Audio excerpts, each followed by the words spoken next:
my name is Matthias, and welcome to the FPL Scope and the weekly wildcard draft for Game Week 6, which is a game week where a lot of people are thinking about using their wildcard chip, or some have already activated it, and I think for good reason, because this is a pretty good game week to wildcard in, as I said in one of my videos previously this week.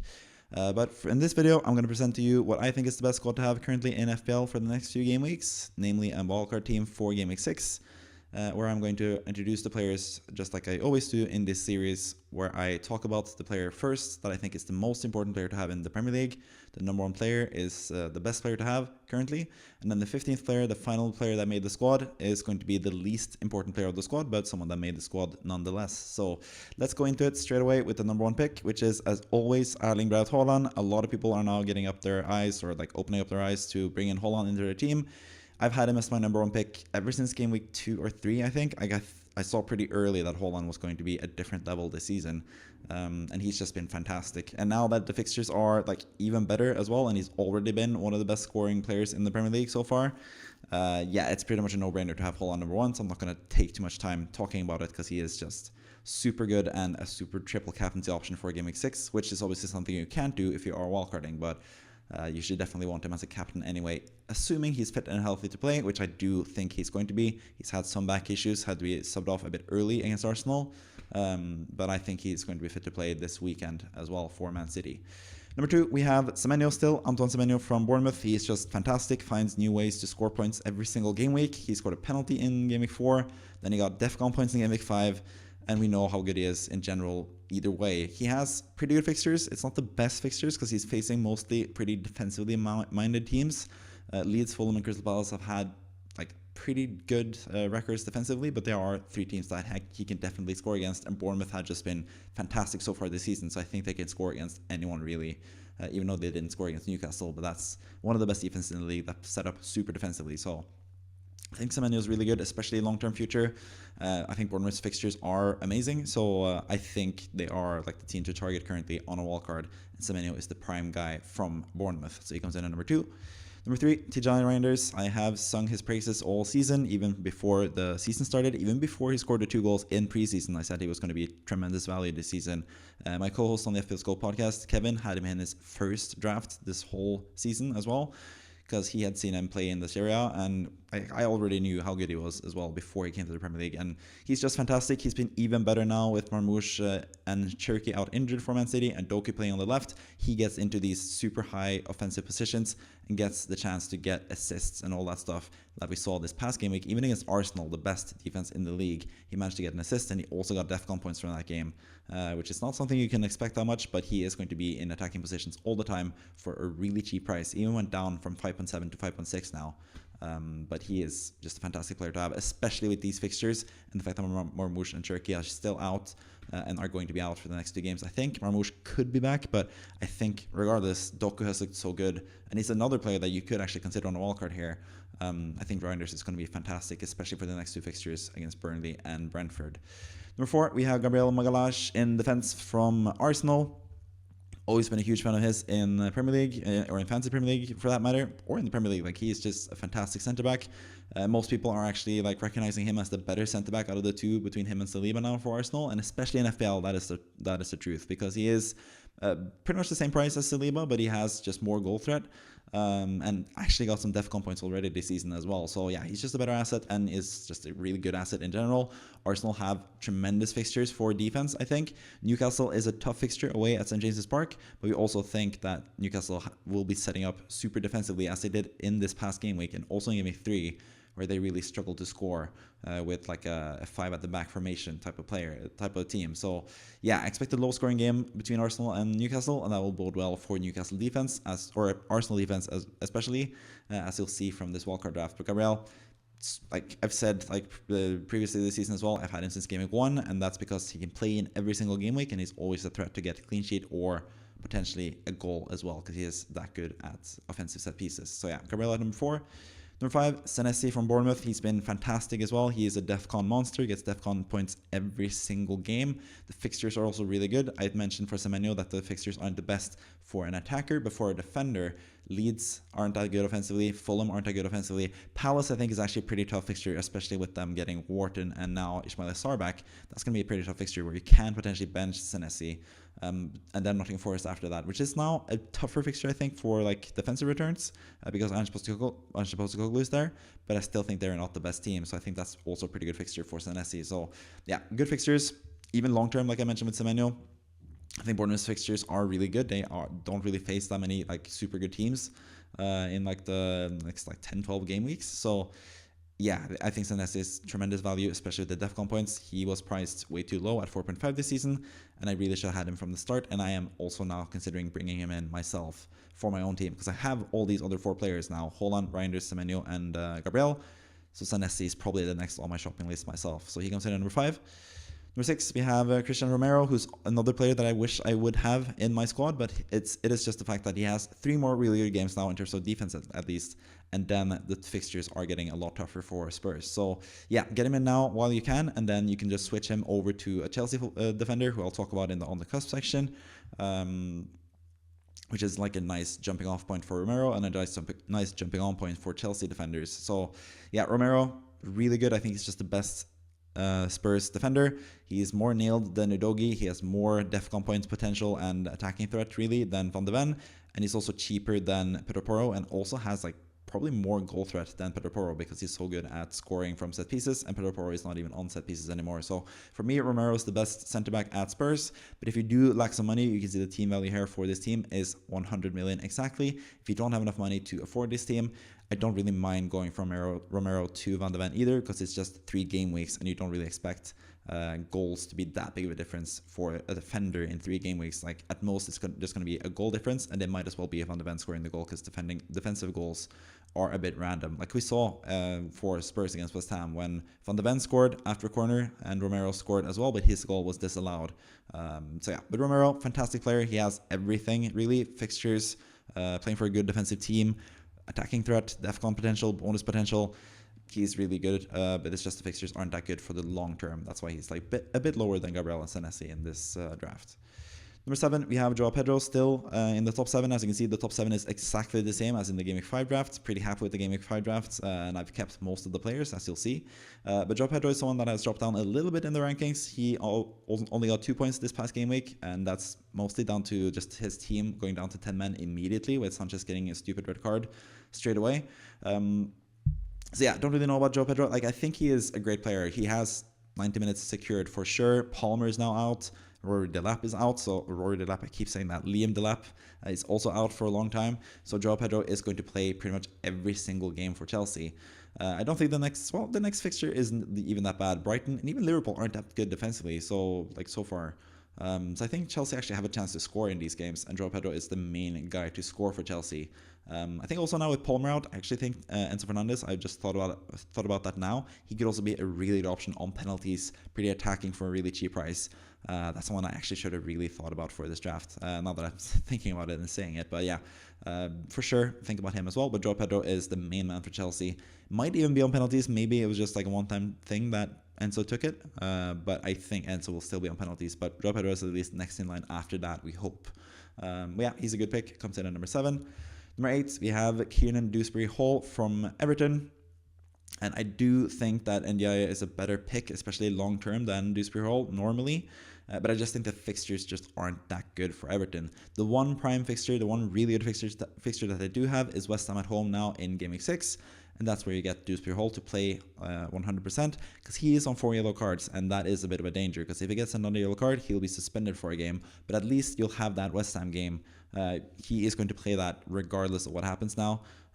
So yeah, you have that game, and then after that the games aren't the best, but he's still pretty good long-term value in general, and someone you can just bench whenever you don't need him. He has a pretty good rotation with some of the other players in this draft as well. So yeah, he's just a nice complementary player who works out better in this draft than Ndiaye. It also saves me 1.5 to use on other assets in this team. So yeah, Dewsbury-Hall comes in at number 8. But I do think Ndiaye is the better pick if you do have the money in the bank and you really want to target that West Ham fixture especially. Ndiaye is the better pick, but Dewsbury-Hall is like the better long-term pick, so that's why he's in the Wildcard draft rather than Ndiaye. Number 9, we have Timber from Arsenal. I've not gone with Raya in goal. I've gone with Timber because he has that goal threat as well that Raya doesn't really have. Raya has like a cap of like 6 points mostly. Unless he gets like a penalty save randomly, which is like usually doesn't happen, and Raya isn't even the best penalty goalkeeper. He's going to be capped at like 6 or 7 points at most because he usually doesn't really get save points either. Arsenal don't really face that many shots on target. So I don't think the ceiling is quite there for Raya. But on the other hand, we have Timber, who's already shown this season that his ceiling is super high. He's gone up in price 3 times already to 5.8. And that's for good reason because he's really good. He's played every single game so far for Arsenal. He has really good attacking threat as well. Even from set pieces, people just write him off because he's a bit shorter for like a defender, but he's really good with his movements in the box. So that West Ham fixture in Game Week 7, I really want to target that on a wildcard with Timber and Gabriel. 2 really good set piece threats against the worst defending corner team in the league. In West Ham, they concede corners all the time, and Arsenal score corners all the time. So I think Timber and Gabriel could score maybe even a couple goals each in that game. So I really want to target that. And I think Timber, like, people are worried about his like playing time because Ben White is there. Obviously, he can play, but Timber has just been like so consistently playing for Arsenal whenever he's been fit, and I think he's going to be like super good for that reason. And yeah. Either way, I think he's going to be really good, and the West Ham fixture most likely is going to start anyway, and I think you're going to be thanking me for his goals in that game most likely because West Ham just are terrible at defending corners. So yeah, Timber comes in at number 9. Number 10, we have Petrovic in goal from Bournemouth. Like I said with Bournemouth, I really like their long-term fixtures. I really like their short-term fixtures in terms of defense. So that means Petrovic is a really good candidate for 4.5. It is a bit of a worry to double up with a Bournemouth defense, especially like how we thought going into the season, how the Bournemouth defense would look. That's why Petrovic is like a bit cheaper price, 4.5. But we've actually seen Bournemouth be super good defensively this season. I think their midfielders have stepped up a little bit since last year. Petrovic is obviously also a much better goalkeeper than Kepa in my view. Senesi is not really a downgrade that much for compared to Haaland. I know Haaland went to Real Madrid obviously, but that's because of his young age. He's super good. Senesi is also a really good centre back. Not really that big of a downgrade, I think. And then Sabarni also left for PSG, but Diakite has also looked amazing at that position for Bournemouth. And Trefer has stepped in for Kirkus, and they've really done a good job defensively to replace all the players that they had to sell this summer. So yeah, Bournemouth are looking really good defensively, and I don't mind doubling up at all, especially for the really cheap price that they are, Petrovic and Senesi. I think this is like looking back to last season. At this point of the season, like people were like cognizant of Nottingham Forest being a good defense, but people didn't really want to take the risk of having a double up from them because it was still like an unsure thing. They were such a new team to be that good defensively, but I think we can't repeat that same mistake again. I think Bournemouth have shown to be a really good defensive side, even though they've played some really tough opponents so far. They've been doing pretty good defensively overall, especially in these easier fixtures against teams that aren't as good offensively. They've really shown to be good defensively. So Petrovic and Senesi, I don't mind the double up at all. You can just bench Senesi for some game weeks, even some game weeks where Bournemouth have tougher fixtures. I think that the backup goalkeeper here, Dubravka, spoilers, has some pretty good fixtures in those fixtures where Petrovic might have a tougher time getting a clean sheet. So you can rotate both Senesi and Petrovic with other players, and sometimes you can also double up for good points as well. Especially this fixture against Leeds, I think is really good because Leeds are pretty bad at scoring goals, even though they scored 3 goals. But that was against Wolves, and it was a free kick. It was like terrible goalkeeping and stuff. Petrovic is going to save most of those shots really that Jose Sa could not save. So yeah, Petrovic in at number 10, double up from the Bournemouth defense. Number 11, we still have Mohamed Salah at number 11 as well, the same as he was last week. I just can't let go of him. I think he is looking better and better now with a proper right back behind him.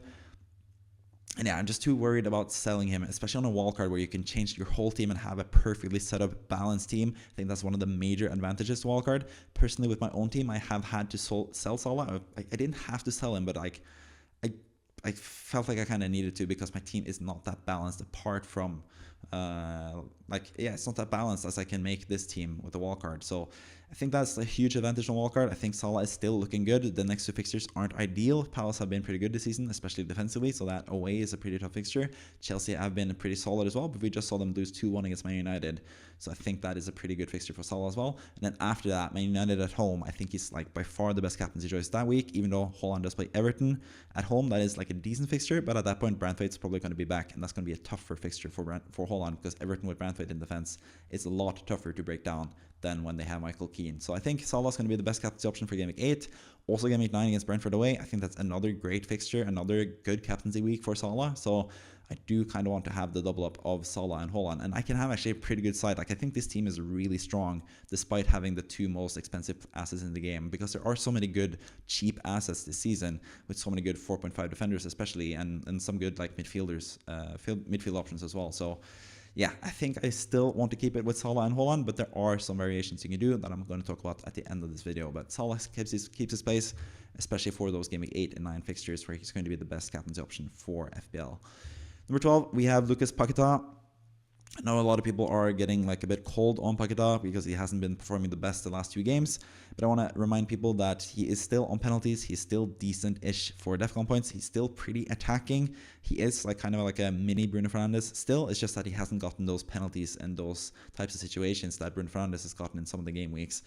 Obviously, he's not as good of a pick as Bruno Fernandes in terms of just how good he is on the pitch, but he is also a lot cheaper, so I think he is pretty good value for what it's worth. Also, the next 2 game weeks against Everton away and Arsenal away, you can just bench him, and then after that, West Ham actually have really, really good fixtures, and I think not a lot of people will have West Ham players at that point, so I think Paquetá is a really nice player from Game Week 8 onwards, especially with all the routes he has to points. I think he's just a pretty good underrated pick for a really cheap price as well. He's only 5.9 or maybe even 6.0 now. I think he's going to be at 5.0 actually. So yeah, Paquetá is really good at number 12 in this draft.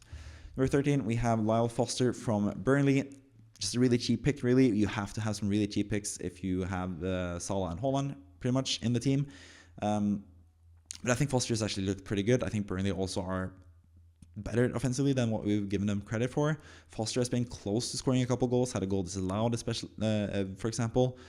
So I think he's like a decent player for goals as well, but his price is like the main selling point. 5.0 for a starting striker. He's played almost 90 minutes almost every game, so he's pretty secure for minutes. Maybe Armando Broja, whatever, however you call his name, is going to take over there at some point, but it doesn't look like it right now because he's only played a minute so far for Burnley. So I think Foster's pretty nailed. He has some really enticing fixtures as well in Game Week 8 and 9 against Leeds at home and Wolves away, and that's where you really need him, because that's where Dewsbury-Hall has tough fixtures against Man City and Spurs. So I think Foster and Dewsbury-Hall do rotate pretty well, and I think that bodes well for the future of FPL as well. Both Foster and Paquetá rotate well with Dewsbury-Hall, and we also have a really strong defense, as you can see. Gabriel, Senesi, Romero, Timber. You want to play forward to back quite a few game weeks as well, especially for these next 3 game weeks. So yeah, Foster, really cheap option. I think he's a nice player to have. There are some other decent 5.5-ish forwards, but I would like to use as little as possible for the funds in this team for a guy that's going to be mostly on the bench, but it's going to be nice for Game Week 8 and 9, like I just mentioned. Number 14, we have Dubravka still, the teammate of Foster at Burnley. Burnley haven't really been the best. They've conceded a lot of chances, but Dubravka is still the only 4.0 starting goalkeeper that we do have, at least permanently. Darlow has been pretty good for Leeds still the past 2 game weeks, but he's going to be back to being the number 2 goalkeeper pretty soon, it seems like. Dubravka has those good fixtures. Leeds at home in that game week where Petrovic plays Palace away, which is tough. Even the Wolves away fixture when Petrovic has Nottingham Forest, which could be a tough game, especially with Ange Postecoglou coming in for Forest. You have Dubravka against the Wolves. So you have really good fixtures again where Petrovic doesn't have the best fixtures. And I think it's actually a pretty good rotation with Petrovic and Dubravka for a really cheap price at 4.5 plus 4.0, 8.5 for 2 goalkeepers that are starting and are pretty good. We also saw Dubravka this past game week concede a goal, but he still got 7 saves and got points from that, 4 points in total. So he can get points even if he does concede. So yeah, he's a pretty good option at number 14 in this draft. Number 15, we have Gudmundsson again from Leeds. You can choose any which 4.0 defender really that you want. You could go with Estev, you could go with Mukiele or Alderete, especially from Sunderland, who are pretty good in terms of DEFCON points. Gudmundsson or Rodon, that's also a discussion, but I think Gudmundsson just has a little bit more attacking threat, and I don't think the DEFCON potential is that big of a difference either. Rodon will probably get some more DEFCON, Gudmundsson will probably get some more assists, and considering this is a player we're going to use sparingly, we're not going to use him every single game week, we're going to use him in these easier matches against Burnley and West Ham, for example. I think it just makes more sense for Gudmundsson, who's going to get potentially more attacking returns in those games where we're going to use him. Because Rodon, essentially, like people say, like, oh, Rodon's going to get like 30 defense contribution points in total this season. So he's going to essentially get 10 assists. That's what people always say. But that's not really true because you're going to bench him for like half of those defensive contribution points. So you're not going to get those 30 points. But the assist from Gudmundsson, you'll have a better chance of getting because you're going to use him in those games that are easy, where he's going to be more attacking and going to have a better chance of getting the assists rather than benching the assists, which you'll do with the defensive contribution points for Rodon. So yeah, I just prefer Gudmundsson for that reason. He's also pretty good for defensive contribution points as well, and they are pretty random. They can come at like surprising spots. All of a sudden Gudmundsson gets defensive contribution points when you use him and Rodon doesn't. Like, you don't really know, and I think Gudmundsson is just a better overall pick for that reason. So yeah, he goes at number 15. Obviously, like just a cheap player on the bench, didn't really have more money left in the bank, and I have enough good defenders to just field a really good defense most game weeks anyway, so I don't really need Gudmundsson that much for most game weeks anyways. So yeah, he goes in at number 15. You can see 4 players: Petrovic, Timber, Paquetá, and Foster with green names. That means that they are new players since last wildcard drafts that I did in Game Week 5. So that means that 4 players have also dropped out. So let's talk about those 4 players before we talk about a couple players that almost made the squad but didn't. So yeah, when it comes to the players that have dropped out, goalkeeper, I think Vicario has dropped out for Petrovic just because of money reasons. I think like mainly it's just upgrading 2 players and downgrading 2 players that I've done with the new players this week compared to Game Week 5. Really, Vicario is one of the players that I downgraded to get enough money to have the squad here.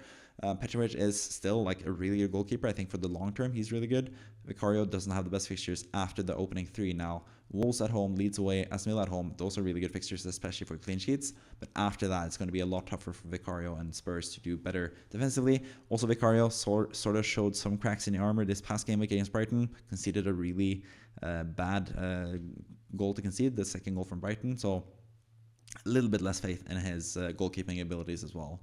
Anderson, again, it's the fixtures mainly. Fulham's fixtures aren't the best going forward, so I do prefer other defenders, and I do have the money to upgrade to Timber, and with the fixtures that Arsenal have, I just think it's time to move from Anderson to Timber since we have the money left in the bank, really.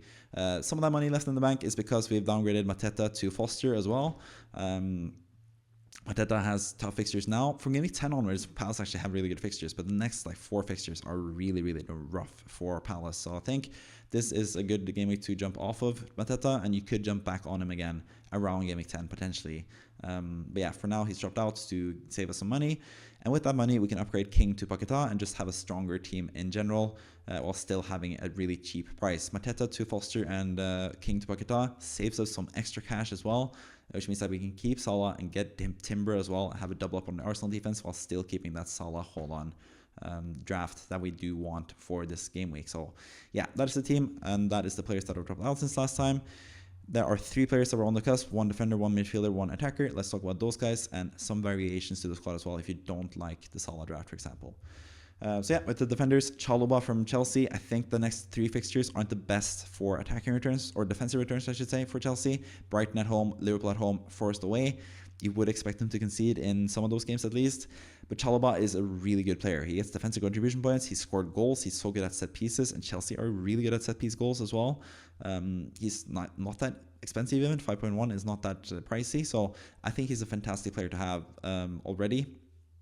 But I don't really fit him into the team right now. I think Romero's fixtures in the short term are better, and then you can just switch easily from Romero to Chalobah in game week 9 when Romero gets tougher fixtures and Chalobah gets easier fixtures from a defensive standpoint. So I think that's a really good rotation there, having Romero for 3 game weeks and then switching to Chalobah. But Chalobah is someone you can also have already just to save yourself the transfer. If you're making like a more balanced squad, which I'm going to talk about right now, or pretty soon actually, you could go with Chalobah straight away. But I do think Romero is going to be really good for the next 3 game weeks, so I would prefer to have him for now. When it comes to the other 2 players, Mbeumo and Isak, you can easily do Salah down to Mbeumo and Foster up to Isak. I think you will have more than enough money to do that with this squad, and that could be the better option. It's just I think Salah is just a better captaincy option. It's a more safe option. He's going to play 90 minutes every game. He gets those goals in injury time, and I think he's going to be even better with Isak on the pitch as well. So yeah, I just prefer Salah for now when we don't really know yet what's going to happen with Isak and the playing time with him and Ekitike. I was quite tempted because right before I recorded this video, I saw Ekitike get sent off in the cup, which means that he's going to be out for this game against Crystal Palace. So Isak's going to be a sure starter most likely in that fixture against Palace. But yeah, I don't really know how that affects his playing time further on in the season. He's still working his way back into fitness, only played 45 minutes himself against Southampton. So I just feel a bit more secure with Salah. So that's why I go with the Salah Foster variation rather than the Mbeumo Isak variation. I think you actually have enough money in the bank to do Isak and Fernandes.